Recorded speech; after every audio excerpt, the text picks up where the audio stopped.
వాళ్ళు ఎవరు అక్కడ చిన్న తండ్రి మార్చాలి. ఇంకా ఆయనే తండ్రి, ఆయనే దేవుడు, ఆయనే భీకరుడు, ఆయనే పరాక్రమవంతుడు, ఆయనే వైద్యుడు కదా. ఒక్క రాయితో 2 పిట్టల్ని కొట్టినట్లు ఒక్క రాయితో ప్రపంచం. ఆయన బండ, మన బండ కదా కదా. మీ బండైనా స్తోత్రం చెప్పండి. నా బండ ఆయన, నా బండ ఆయన, మనందరి బండ ఆయనే. ఈ బండతో సర్వ సృష్టిని గెలుస్తాం. అంత గొప్ప తండ్రిని మనం దేవునిగా కలిగి ఉంటే కుళ్ళు పుట్టదా మరి దానికి? నేనేడ ఒంటరిగా ఉంటే మీరేమో హాయిగా ఉంటారా అని కుళ్ళు పుడతాం దానికి. పాపం తన శక్తి అంతా ఉపయోగించి ప్రయత్నిస్తుంది, కానీ ఎట్టకేలకు గెలిచేది మనమే. ఎట్టకేలకు ముగింపు మాత్రం మనదే. లాస్ట్ ఫుల్ స్టాప్ పెట్టేది మాత్రం మనమే. అది స్టార్టింగ్ చేస్తుంది, పెన్ స్టార్ట్ చేస్తుంది, కానీ పెన్ డౌన్ చేసేది మాత్రం మనమే. Praise the lord. 83వ కీర్తనలో నుండి కొన్ని మాటలు ధ్యానం చేసుకుందాం. చాలా అద్భుతమైన కీర్తన. శత్రువుల గుండెల్లో రైళ్లు పరిగెత్తించే కీర్తన అది. చూడండి ఒకసారి 83వ కీర్తన. ఇది ఎవరి కీర్తన చూడండి. ఎవరి కీర్తన? ఆసాపు కీర్తన. ఎప్పుడైనా ఆసాపు గుర్తొస్తే జ్ఞాపకం చేసుకోండి, ఆయన మాటలన్నీ భలే కటువుగా ఉంటాయి. ఆయన మాట్లాడుతున్నాడంటే శత్రువుకి రైళ్లు పరిగెత్తాయి, గుండెలు నీరు అయిపోతాయి. ఆసాపు కీర్తనలు అన్నీ అలానే ఉంటాయి. చదవండి. సరే, ఈ కీర్తనలో దేవునికి ప్రార్థన చేస్తున్నాడు. ఎన్ని విషయాలు ఉన్నాయో చూడండి. ఒక నిబంధన కనపడుతుంది ఈ అధ్యాయంలో. ఎక్కడ నిబంధన? చూడండి 5వ వచనం. ఏక మనస్సుతో వారు ఆలోచన చేసుకుని ఉన్నారు, నీకు విరోధముగా. ఎవరికి విరోధంగా? ఎవరికి విరోధంగా? దేవునికి విరోధంగా. ఎంతమంది ఉన్నారో చూడండి 6వ వచనం. ఎంతమంది ఉన్నారో లెక్కయ్యండి వాళ్ళని.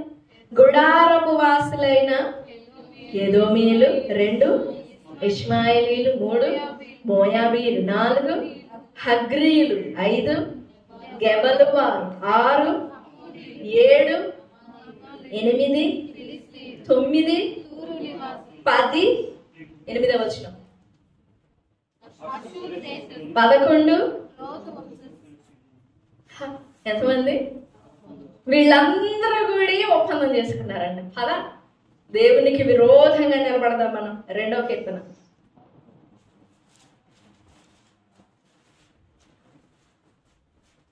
ఒకటి 2.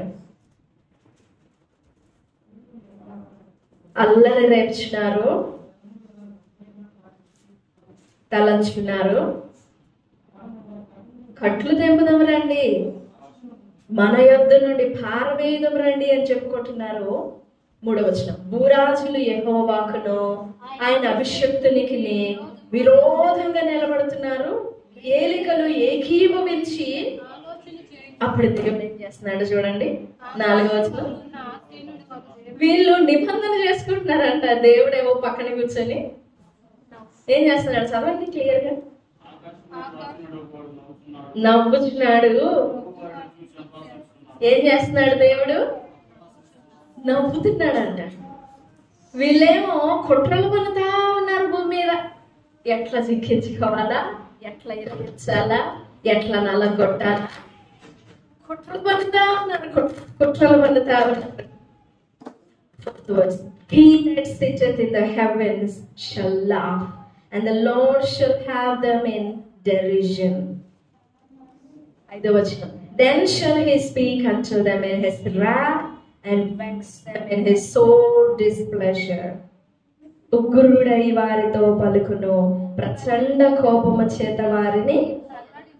ఇప్పుడు రండి 83వ కీర్తనకి. ఏం చేస్తున్నారు వాళ్ళందరూ?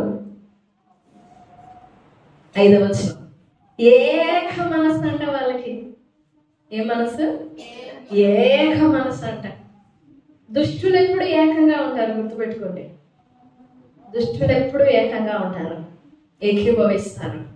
ఎందుకంటే వాళ్ళ అంతం వాళ్ళకి తెలియదు కాబట్టి ఏకంగా ఉంటారు. కానీ ఉండాల్సింది ఎవరు ఏకంగా? మత్తయి సువార్త 16వ అధ్యాయం చూద్దాం. రాత్రి ప్రార్థన చేసింది కదా ఆ మాట. 16వ అధ్యాయం 18వ వచనం. పేతురు, జాగ్రత్తగా చూడండి, ఈ బండ మీద నా సంఘమును కట్టుదును, పాతాళలోక తలుపులు ద్వారాలు నా ఎదుట, అదేలే దాని ఎదుట. మరి సంఘము ఎదుట పాతాళలోక ద్వారాలే నిలువనేరవు అన్నాడు కదా. మరి ఆ పాతాళ ప్రాకారములు కట్టుకుంటుంది ఏంది? నా మాట మీకు ఎంతవరకు అర్థమైందా? దాని ద్వారాలు దాని ఎదుట పాతాళలోక ద్వారాలు నేను బండ మీద కట్టే సంఘము ఎదుట నిలువనేరం అన్నాడు కదా. మరి పాతాళము ప్రాకారాలు కట్టేసుకుంటుంది ఏంది? ఎవరు కట్టిస్తున్నారు దాని చేత ప్రాకారాలు? I don't know how much you understand. దాని ద్వారాలే నిలువనేరవు అని చెప్పాడే. మరి అలాంటప్పుడు అది ప్రాకారాలు ఎలా కట్టుకుంటుంది? అది పునాదులు ఎలా వేసుకుంటుంది? స్లాబ్ ఎట్టేసుకుంటుంది? అది స్థిరంగా ఎట్లా పాతుకుపోయినట్లుగా కట్టుకుంటుంది దాని నిర్మాణాలని. ఎవరు కడుతున్నారు దాని నిర్మాణాలు? యోహాను సువార్త 8వ అధ్యాయం 44.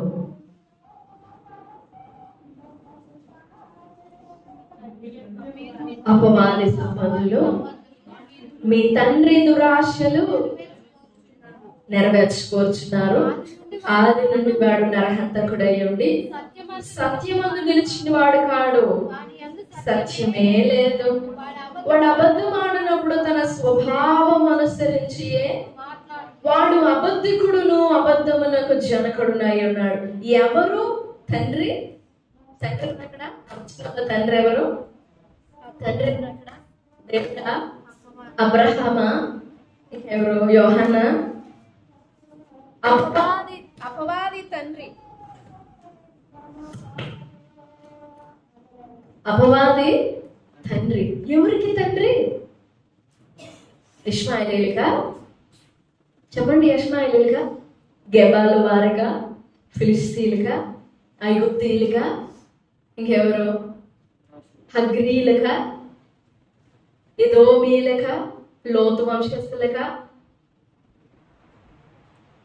లోతు వంశస్థులు ఎవరికి తండ్రి?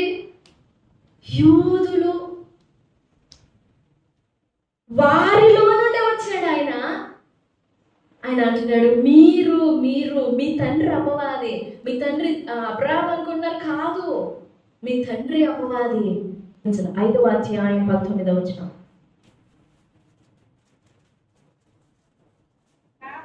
కాబట్టి యేసు వారికి ఇట్లు ప్రత్యుత్తరం ఇచ్చాను. జాగ్రత్తగా చూడండి. తండ్రి ఏది చేయుట కుమారుడు చూచును, అదే కాని తనంతట తాను ఏదియో చేయనేరడు. వేటిని చేయును వాటిని కుమారుడును. ఇప్పుడు మీ తండ్రి ఎవరో చెప్పండి. మీ తండ్రి ఏది చేయుట మీరు చూస్తున్నారో దాన్ని మీరు చేస్తున్నారా?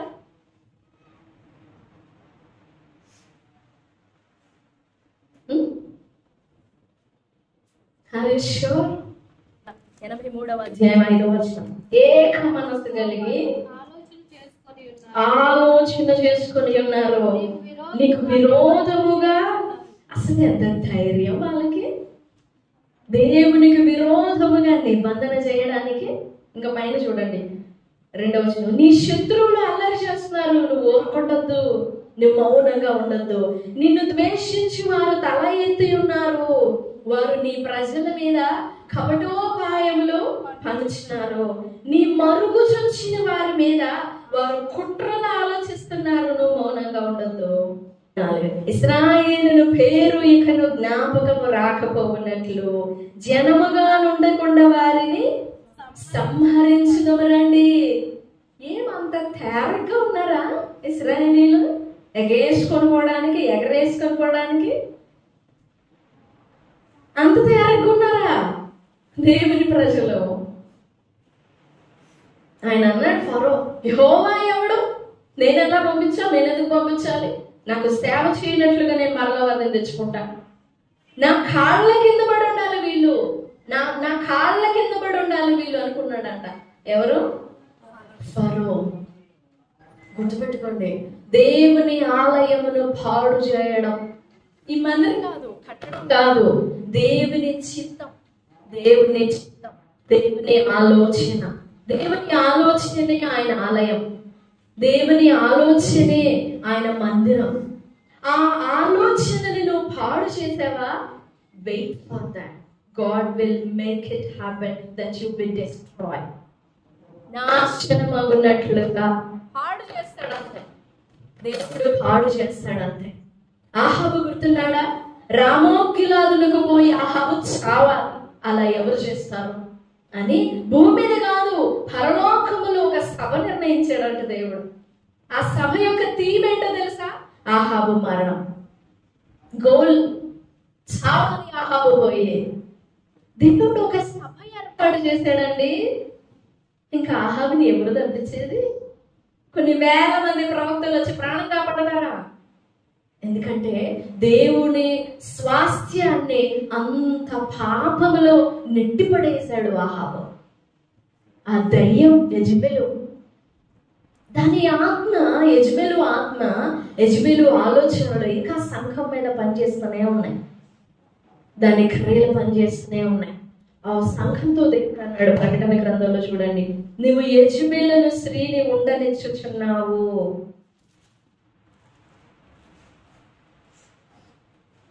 ఇరవై వచనం, తొయితైరా 20వ వచనం. అయినను 2వ అధ్యాయం, అయినను నీ మీద తప్పు ఒకటి మోపవలసి ఉన్నది, ఏమనగా తాను ప్రవక్త్రినని చెప్పుకొనుచున్న యెజబెలు స్త్రీని నీవు ఎందుకు ఉండనిస్తున్నావు? ఆ పైన చూడండి, 19వ వచనం. నీ క్రియలు, నీ ప్రేమ, నీ విశ్వాసం, నీ పరిచర్య, నీ సహనం ఎరుగుదును. నీ మొదటి క్రియల కన్నా నీ కడపటి క్రియలు మరి ఎక్కువైనవి. బాగుంది. మొదట్లో ఉన్న నీ ప్రేమ కంటే ఇప్పుడు నీ ప్రేమ చాలా ఎక్కువైంది. మొదట్లో ఉన్న నీ పరిచర్య కంటే ఇప్పుడు నీ పరిచర్య చాలా డబుల్ అయింది. I'm so glad. బట్ యెజబెలు అనే స్త్రీని ఉండనిస్తున్నావు. ఆమె ఎందుకు వచ్చింది నీ ఇంట్లోనికి? నీ ఆలోచనలోనికి ఎందుకు వచ్చింది? నువ్వు ఎందుకు ఉండనిస్తున్నావు? నీ తలంపుల్లోనికి ఎందుకు వచ్చింది యెజబెలు? యెజబెలు చాలా అపవిత్రమైన ఆత్మ అండి. కామపు ఆత్మ, వ్యభిచారపు ఆత్మ, జారత్వపు ఆత్మ, లాలన చేసే ఆత్మ, మోసగించే ఆత్మ, తలపురుగు నల్లది. అది చాలా విషపూరితమైనదంట. కానీ దాన్ని భయపెట్టినప్పుడు పరిగెడుతుందంట. అది మనం అట్లా భయపెట్టగా, కొంచెం మనం భయపెట్టగా పాము కనుక త్రాస్పం అట్లా బుసులు కొడతా ఉంటుంది చూసారా? మనం ఆ టండి కొడుతుంది, ముందుకు వస్తా ఉంటుంది, మనల్ని వెనక్కి నెట్టిద్దంట త్రాస్పాము. మనం చంపడానికి దానికి ముందుకెళ్తుంటే అది మనకి వెనక్కి నడుతుందంట. అది ఎంత ముందుకు వచ్చినా కానీ మనం వెనక్కి పారిపోతామా? సర్లేమ్మా నీకు లొంగిపోతున్నాడు చేతికి దొరికితే అది వేసి ఇస్తులు కొడుతుంది దాన్ని చంపడానికి. అలాగే యెజబెలును కూడా ఎదిరించాలి. ఎదిరించినప్పుడు దాని ఎదుట మన ముఖం చిక్కుముకి రాతిగా చేసుకోవాలి. చాలా కఠినంగా ఉండాలి, చాలా కఠినంగా ఎదిరించాలి దాన్ని. అప్పుడు అది అణిగిపోద్ది. నీ క్రియలు ఓకే, నీ సహనం ఓకే, నీ ప్రేమ ఓకే, నీ పరిచర్య ఓకే, నీ సహనము ఓకే, నీవన్నీ ఓకే, నీ ప్రేమ కూడా ఎక్కువైపోయింది, అది కూడా ఓకే. కానీ నువ్వు యెజబెలు అనే స్త్రీని ఉండనిస్తున్నావు. ఎందుకు ఉండనిస్తున్నావు? నువ్వు యెజబెలు అనే స్త్రీ చేత మోసపోయినావు అని అంటే అదొక రకం. కానీ అక్కడ వాక్యం అలా లేదు. నువ్వు యెజబెలు అనే స్త్రీని వాట్ ఈస్ దాట్? ఉండనిస్తున్నావు అని అంటే విత్ యువర్ పర్మిషన్, అంతేగా, విత్ యువర్ ఇంటెన్షన్ నువ్వు ఉండనిస్తున్నావు. ఎందుకు ఉండనిస్తున్నావు? అపోస్తలుల కార్యాలు 5వ అధ్యాయం చూడండి. అక్కడ పేతురు గద్దిపోయి ఎంత ఆశ్చర్యంగా ఉంటుందో చూడండి. ఆ మాట ఇప్పటికి కూడా ఆశ్చర్యమే. అదేంటి సింపతి చూపకుండా దయ చూపించకుండా, పరిశుద్ధాత్మ దేవుడు సున్నితమైన వాడు కదా, ఆయన చాలా టెండర్ కేర్ కదా, చాలా కంపాషనేట్ కదా, మరి ఆయన పరిశుద్ధాత్ముడు ఇలా ఇలా ఈ విధంగా గద్దించడం ఏంటి అని ఆశ్చర్యంగా ఉంటుంది. ఇప్పటికి కూడా క్వశ్చన్ మార్కే అది. కానీ పరిశుద్ధాత్ముడు ఒక వ్యక్తిని సంధించినప్పుడు అంత కఠినంగానే ఉంటుంది. 5వ అధ్యాయం 3వ వచనం చూడండి.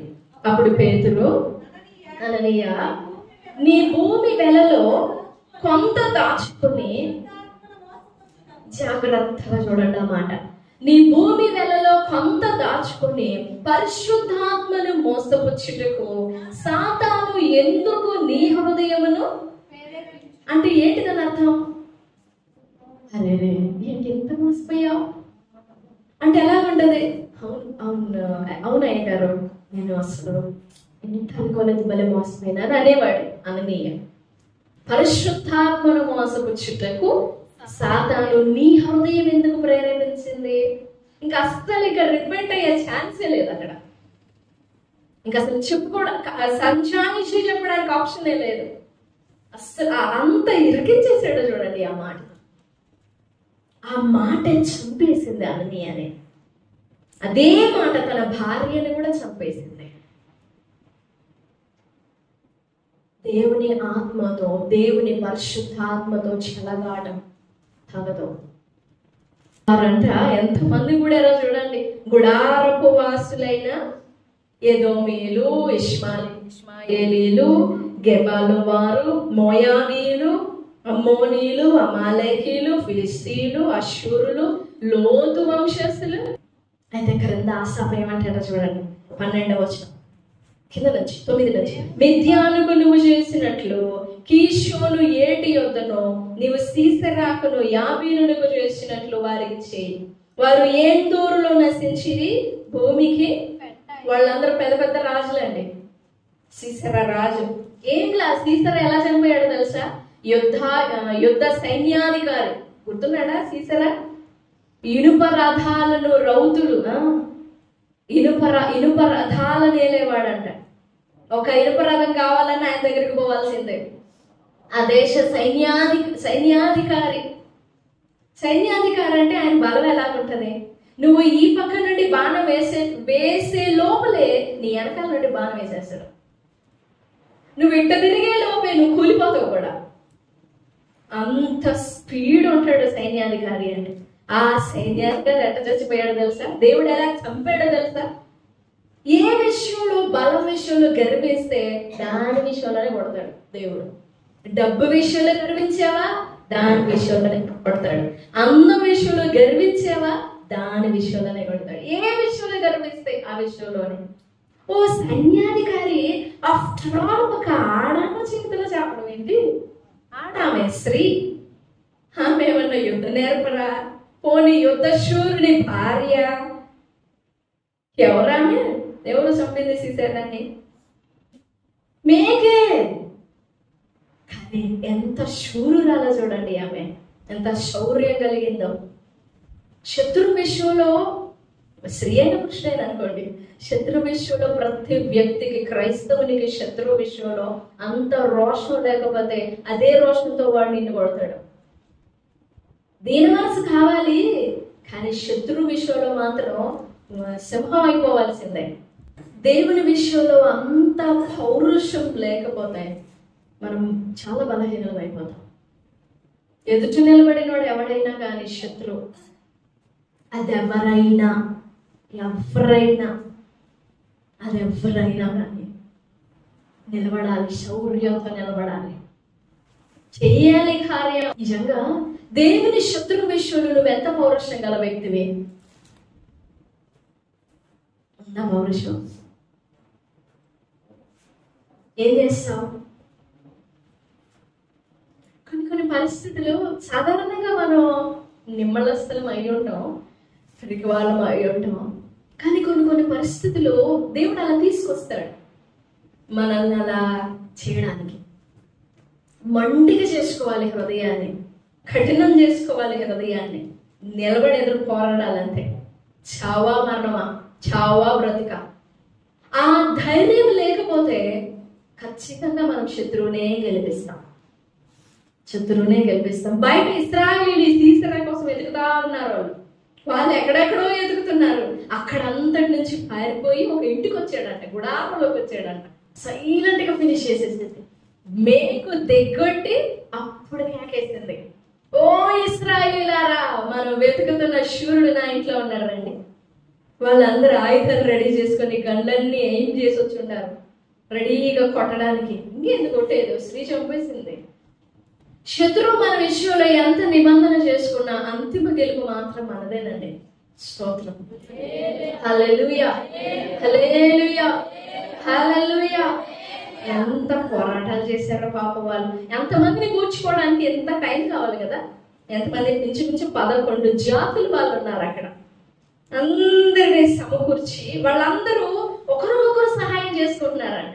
మేము నీకు సహాయం చేస్తాం, నీతో చేయగలుగుతాం రా. 8వ వచనం చూడండి. అష్షూరు దేశస్థులు వారితో కలిసి ఉన్నారు. లోతు వంశస్థులకు వారు, లోతు వంశస్థులు అంటే పైన ఉన్నారు చూడండి, అమ్మోనీయులు, మోయాబీలు, వాళ్ళే లోతు వంశస్థులు. వాళ్ళకి సహాయం చేస్తున్నారంట. కింద ఆసఫ్ మాట్లాడిచాడు చూడండి 11. ఓరేబు చేయబోని వారికి నువ్వు చేసినట్లు వారి ప్రధానులకు నువ్వు చేయము. జబకు సల్మన్నాను వారికి చేసినట్లు వారి సకల రాజులకు చేయము. దేవుని నివాస స్థలములను మనం ఆక్రమించుకుందామని వారు చెప్పుకుంటున్నారు. నా దేవా, సుడి తిరుగు ధూళి వలె, గాలి ఎదుటి ఒగుడాకుల వలె. ఎంత పగంగా చూడండి ఆ సభకు వాళ్ళ మీద. ఒగుడాకుల వలె గాలికి ఎగిరిపోతుంటే చూడు వడబడిన ఆకులు, అట్లా వాళ్ళని. తర్వాత 4, అగ్ని అడవిని కాల్చినట్లు, కాల్చిచు కొండలను తగలబెట్టినట్లు నీ తుఫాను చేత వారిని తరుము, నీ సుడిగాలి చేత వారికి భీతి పుట్టించు. యెహోవా, వారు నీ నామమును వెతుకున్నట్లు వారికి పూర్ణావమానము కలుగ చేయము. వారు నిత్యము సిగ్గుపడి భీతి నొందుదురు గాక, వారు భ్రమసి నశించుదురు గాక. యెహోవాను నామము ధరించిన నీవు మాత్రమే సర్వలోకములో మహోన్నతుడు అని. జయం మాత్రం దేవునిదే. శత్రువు అలాంటి కీడు చేస్తుంటే, శత్రువు అలాంటి కుట్రలు పలుతుంటే ఏం చేస్తాడు దేవుడు? ఇందాక చదివే 2వ అధ్యాయం. ఆకాశమందు ఆశీనుడైన వాడు నవ్వుచున్నాడు. వాళ్ళ కృత్యాలు చూసి, వాళ్ళ పన్నాగాలు చూసి అభ్యసిస్తున్నాడంట ఆయన. ఉగ్రుడై ప్రతిదండన చేస్తాడు. అయితే శత్రుపక్షంగా నిలబడ్డావా నువ్వు కూడా అదే, నీ కూడా అదే గతి పడుతుంది. కానీ దేవుని పక్షంగా నిలబడ్డావా, శత్రువుకు పట్టే గతి నువ్వు కళ్ళారా చూస్తావు. అందుకే ఎవరి పక్షమంతున్నావో ఆలోచించు. మోషే పిలుస్తాడు, యెహోవా పక్షమున వారెవరో రండి నా పక్కకే. అప్పుడు వాళ్ళందరిలో ఒక్క లేవీయులే వచ్చారంట. తప్ప అలా చేస్తే తప్ప కనపడలేదు అందుకే బాగు చేసుకున్నావు, కనపడలేదు అందుకే ధైర్యం కోసం చేసావు. తప్ప మీరు చేయలేదా, పాపం మీరు చేయలేదా అన్నట్లుగా వారు చేసిన పాపాన్ని సమర్థించుకున్నారట మిగిలిన గోత్రాల వారందరూ కూడా. తప్పేంటి? అదే కదా వాళ్ళు రాకుండా ఉన్న కారణం. యెహోవా పక్షమున ఉన్నవారు నా వైపుగా రండి అని అంటే ఒక్క లేవీయులే వచ్చారు మోషే పక్కకి. మిగిలిన వాళ్ళు ఎవరు రాలా, 11 గోత్రాల వాళ్ళు రాలా. ఎందుకు రాలా? వాళ్ళు దేవుని పక్షంగా లేకేగా.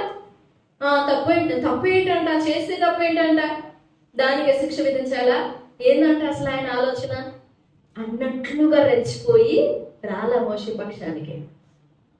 అప్పుడు దేవుడికి ఎంత బాధగా ఉన్నది, వేదనలోని ఆక్రందన. ఆ తర్వాత మోషే అంటాడు, ఇదిగో వారు తమ తల్లిదండ్రులనైనను లక్ష్య పెట్టలేదు, వారు నీ వాక్యమును అనుసరించిరి, వారికి నీ సన్నిధిని నిలిచే భాగ్యమేమో. మోషే ప్లీడ్ చేశాడు లేవీయుల పక్షంగా, వారు మాత్రమే నీ సన్నిధిని ఉంటున్నట్లుగా నువ్వు వారికి భాగ్యమేమో. వెంటనే దేవుడు అన్నాడు, ఓకే లేవీయులు నా స్వాస్యం, మీరందరికీ స్థలాలు ఇస్తా, మీరందరికీ భూములు ఇస్తా, మీకు అందరికీ దేశం రాసి పెడతా, కానీ లేవీయులకు మాత్రం రాసి పెడతా. లేవీయులకి నేనే భాగం, నేనే స్వాస్యం. మీరు కలిపి లెక్క ఎద్దు వాళ్ళని. మీరు ఎంతమంది అంటే మేము అందరం కలిసి 12 మంది అని లెక్కయొద్దు వారిని, నన్ను వారిని ఒక్కటిగా లెక్కయండి. నేను వారు ఒక్కటే. వారికి నంబర్ లేదు, ఇంకా నేను వాళ్ళు ఒకటే. మీరందరూ మీరు పోండి, మీ ఇష్టం వచ్చినట్టు చేసుకోండి, మీరు లెక్కేసుకోండి, భూమి స్వతంత్రించుకోండి, పిల్లల్ని కానండి, ఎలాగైనా ఆశీర్వదింపబడండి, వచ్చి బలులు అర్పించుకోండి, వచ్చి నైవేద్యాలు అర్పించుకోండి, ఏమైనా చేసుకోండి, కానీ వాళ్ళు మాత్రం నేను వాళ్ళు ఒకటే. అంత భాగ్యం ఎలా సంపాదించుకున్నారు వాళ్ళు అని అంటే ఒక్కటే వాళ్ళు చేసింది. ఆయన కోపం వచ్చినప్పుడు వాళ్ళకి ఏమొచ్చింది? ఎందుకయ్యా అంత కోపం నీకు, కొంచెం శాంతించు అన్నారా? చాలా అతి తెలివి కనపరుస్తుంటాం ఒకసారి మనం దేవుని దగ్గర. ఎందుకయ్యా నీకు అంత కోపం? ఇది మిస్ టైమ్స్ అనమాట, మిస్అండర్స్టాండింగ్స్ అనమాట. మోస్ట్లీ కనుక మా దేవుని శాంతపరచలేదా, అడ్డుకోలేదా దేవుని సన్నిధిని? మేము కూడా అడ్డుకుంటున్నాం, కానీ ఈ పరిస్థితుల్లో మోషే అడ్డుకున్నాడా? రండి యెహోవా పక్ష, దేవుడు అనలేదు ఆ మాట. నా పక్షం ముందు ఉన్న వాళ్ళు ఎవరో పక్కకి రండి, మిగిలిన వాళ్ళందరూ నేను కాల్ చేస్తానని దేవుడు అన్నా, మోషే అన్నాడు ఆ మాట. దేవుని పక్షంగా మాట్లాడాడు మోషే. యెహోవా పక్షమున ఉన్న వాళ్ళు ఎవరో రండి బయటికి. అప్పుడు దేవుని కోపం చల్లారిందట. కోపం వస్తే కోపం రావాలి, ఏడుపు వస్తే ఏడుపు రావాలి, అంతేగాని ఆయన కోపం వచ్చినప్పుడు నీకు నవ్వు రాకూడదు, ఆయనకి దుఃఖం వచ్చినప్పుడు నీకు ఆనందం కలగకూడదు, ఆయనకు వేదన కలిగినప్పుడు నీకు సంతోషం కలగకూడదు.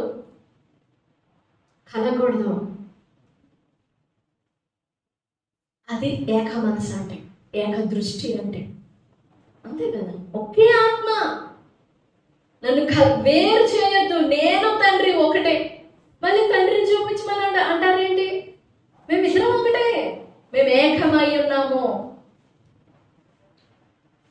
ఎవరి పక్షమందున్నామో మనం ఆలోచించుకోవాలి. మన నడతలు, మన క్రియలు, మన స్వభావము, మన నిర్ణయాలు, మన ప్రవర్తనలు, మన మాటలు, మన ప్రేమ, మన ఇష్టం, మన నమ్మకం కూడా,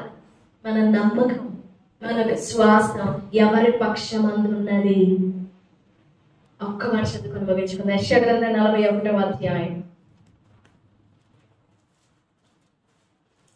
9వ వచనం నుండి 13 వరకు. బూదిగంతముల నుండి నేను పట్టుకొని దాని కొనల నుండి పిలుచుకున్న వాడా, నీవు నా దాసుడివనియో, నేను నిన్ను ఉపేక్షింపక ఏర్పరచుకుంటున్ననియో నేను నీతో చెప్పి ఉన్నాను. నీకు తోడై ఉన్నాను, భయపడకము, నేను నీ దేవుడనై ఉన్నాను. దిగులు పడకము, నేను నిన్ను బలపరుతును, నీకు సహాయము చేయవాడును. నేనే నీతి అను నా దక్షిణ హస్తముతో నిన్ను ఆదుకొందును. ఇప్పుడు చూడండి 11వ వచనం. నీ మీద కోపపడిన వారందరూ సిగ్గుపడి విస్మయం పొందెదరు. నీతో వాదించువారు మాయమై, నీతో కలహించు వారిని నీవు వెతుకుదువు గాని వారిని, నీతో యుద్ధము చేయువారు మాయమైపోవుదురు, అభావులగుదురు. నీ దేవుడైన యెహోవానగు నేను భయపడకము, నేను నీకు సహాయము చేసేదనని చెప్పుచు నీ కుడి చేతిని పట్టుకొనిచున్నాను. కాబట్టి ఎవరి పక్షమందు నిలబడి ఉన్నామో ఆలోచించుకోవాలి. ఎవరి పక్షమందు నిలబడ్డామో, ఎవరి పక్షంగా మన నమ్మకం ఉందో, ఎవరి పక్షంగా మన ప్రేమ ఉందో, ఎవరి పక్షంగా మన సపోర్ట్ సిస్టమ్ ఉందో ఆలోచించుకోవాలి. తుచ్చనీలుగా చేస్తాడు దేవుడు. దేవుడే విరోధి అవుతాడు. నేనే యుద్ధం చేస్తా, నీతో యుద్ధం చేయి వారితో నేనే యుద్ధం చేస్తా. నీతో కలహించు వారిని నువ్వు వెతుకుతావు, కానీ వాళ్ళు నీకు కనపడరు. నేను మాయం చేసేస్తా వాళ్ళని, నీకు కనపడరు. వాళ్ళు భూమి మీద కనపడకుండా చేసేస్తాను వాళ్ళని, చేస్తా నేను. నువ్వు వెతుకుతావు, భయపడతావు, అమ్మో ఏ దిక్కున చూస్తావు అని భయపడతావు, కానీ వాళ్ళు నీకు కనపడరు. మోషే అదే చెప్పాడు కదా, భయపడద్దు, ఇదిగో ఈ దినం చూస్తున్నావే నువ్వు ఐగుప్తీయులను, వాళ్ళని మరి ఎన్నడు రేపు చూస్తావా? 10 సంవత్సరాల తర్వాత, 50 సంవత్సరాల తర్వాత ఎన్నటికి నీ చూడవు.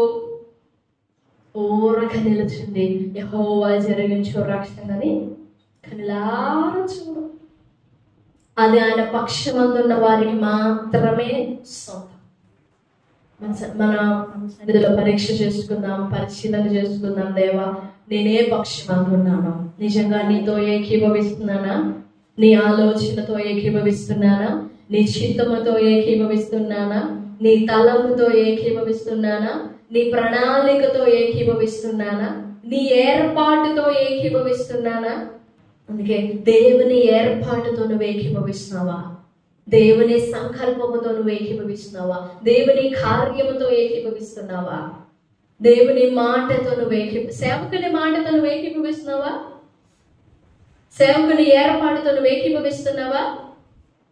ఏకీభవిస్తున్నావా? సేవకుని నియమముకు నువ్వు ఏకీభవిస్తున్నావా? సేవకుని కట్టడకు ఏకీభవిస్తున్నావా? ఏకీభవిస్తున్నావా? సేవకుని మనసుతో ఏకీభవిస్తున్నావా? ఆయన ఆలోచనతో ఏకీభవిస్తున్నావా? ఆయన ప్రేమతో ఏకీభవిస్తున్నావా? ఆయన కోపంతో ఏకీభవిస్తున్నావా? ఆయన కన్నీళ్లతో ఏకీభవిస్తున్నావా? బిడ్డవైతే ఏకీభవిస్తాం, కుమారుడు కుమార్తె అయితే ఏకీభవిస్తాం. అందుకే వాళ్ళని సపరేట్ గా కౌంట్ చేయొద్దు. నన్ను వాళ్ళని ఒకటే లెక్కే. నా భాగం వారు, నాలో భాగం వారు ఎవరు? ఆయన పక్షమందు నిలుచున్నవారు. నువ్వు నిలిచి ఉంటావా? ఆయన పక్షమందు, సేవకుని పక్షమందు నిలబడితే నువ్వు ఆయనలో భాగం, నువ్వు ఆయనలో భాగం. అలాగే ప్రభు సన్నిధిలో వేడుకుందాం. దేవా, అన్ని విషయాల్లో నేను ఎక్కడ నీ సేవకునికి విరోధంగా ఉండకూడదు. నీ పరిచయకు, ఈ పరిచయ పట్ల నీ ఉద్దేశానికి, ఈ పరిచయ పట్ల నీ ఆలోచనకు, నీ చిత్తానికి నేను విరోధముగా తలెత్తకూడదు. విరోధులతో నేను చెయ్యి కలపకూడదు. నన్ను క్షమించు, నాకు జ్ఞానం. ఒకవేళ నేను పొరపాటున విరోధులతో చేయగలుగుతున్నానేమో, విరోధమైన మనస్సు గల వారితో నేను చేయగలుగుతానేమో, నాకు జ్ఞానమే. ఖచ్చితంగా వేడుకోవాలి. ప్రవచనంలో వేడుకుందాం. దేవా, నీ సేవకులతో ఏకీభవించి మనస్సు నాకు కావాలి. ఆయన ప్రేమతో ఏకీభవించాలి, ఆయన ఉద్దేశంతో ఏకీభవించాలి, ఆయన గురితో ఏకీభవించాలి, ఆయన లక్ష్యంతో ఏకీభవించాలి, ఆయన ఉద్దేశంతో ఏకీభవించాలి, మాటతో ఏకీభవించాలి, ఆయన మనస్సుతో, ఆయన ఆత్మతో నేను ఏకీభవించాలి. వారు ఎంతమంది కూడా ఎలా చూడండి, 11 గుంపులు. కానీ యెహోవా అను నామము ధరించిన వాడే సర్వలోకమునకు మహోన్నతుడు అగున్నట్లుగా వాళ్ళు తెలుసుకునేటట్లు నీ కార్యాలు చేయంటాడు. అలాంటి గ్రహింపులోనికి, జ్ఞానంలోనికి, వివేచన కలిగిన మనసులోనికి పరిశుద్ధాత్మ దేవుడు మనల్ని అందరినీ నడిపించునుగాక. ఆమేన్, ఆమేన్.